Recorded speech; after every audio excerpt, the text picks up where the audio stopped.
An autumn morning, 79 AD, 20,000 people wake up in one of the richest cities in the Roman Empire.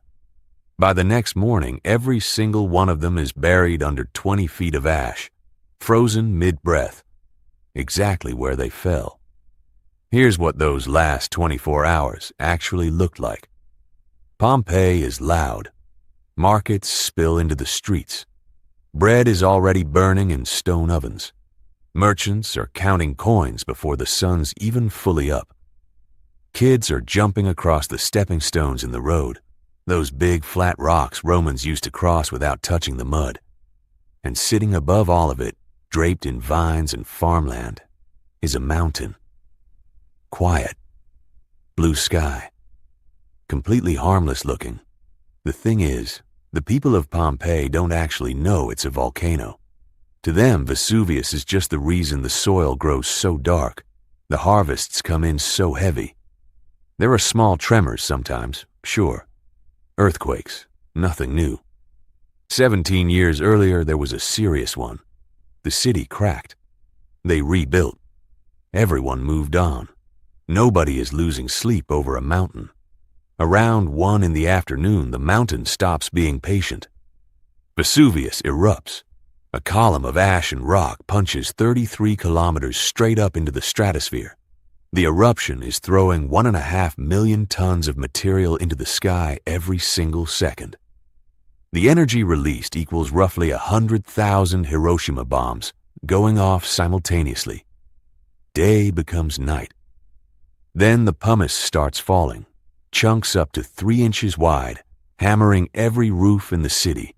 Within hours, 10 feet of debris is piled up. Buildings start groaning. Then they go. Most people grab coins, keys, the small clay gods from their household shrines, and they run. But around 2,000 stay. Cellars, stone rooms, they're certain it'll pass. It won't.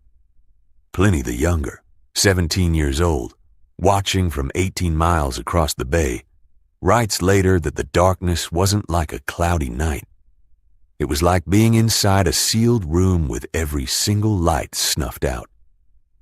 His uncle, commander of the Roman fleet, sails his ships directly toward the eruption to pull people out. He doesn't come back. But here's the thing. The eruption itself wasn't even what killed them. What came next was worse, and it waited until almost dawn. Just before 7:30 in the morning, the eruption column collapses under its own weight. Some survivors have already crawled out of the rubble. The ashfall had slowed. A few people were actually walking back toward their homes. That was the last choice they ever made. A pyroclastic surge hits the city. Superheated gas and ash, moving at over 200 miles an hour. Temperatures above 570 degrees Fahrenheit. Death is not slow. It's not fire. It's thermal shock. Lungs destroyed in a fraction of a second. The city just stops. Pompeii stays buried for nearly 1,700 years. Then, in 1863, an archaeologist named Giuseppe Fiorelli tries something nobody had thought to do before. He pours liquid plaster into the hollow spaces left in the hardened ash, gaps where bodies had decomposed over centuries. What comes out isn't art. It isn't reconstruction. It's the actual shape of a real person at the exact second they died. A mother curled tight around her child. A man with both hands pressed hard against his face. A dog still pulling against its chain. Over 1,100 of these voids have been found and cast. Each one is someone who woke up on an ordinary morning, not textbook victims. The most direct physical connection to any single disaster in all of recorded history. Pale, silent shapes carrying 2,000 years of weight. One day, an entire city gone. But some of history's most powerful men took far longer to fall.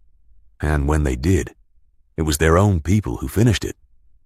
Like the Roman emperor, his own guards stabbed 30 times. That one's next.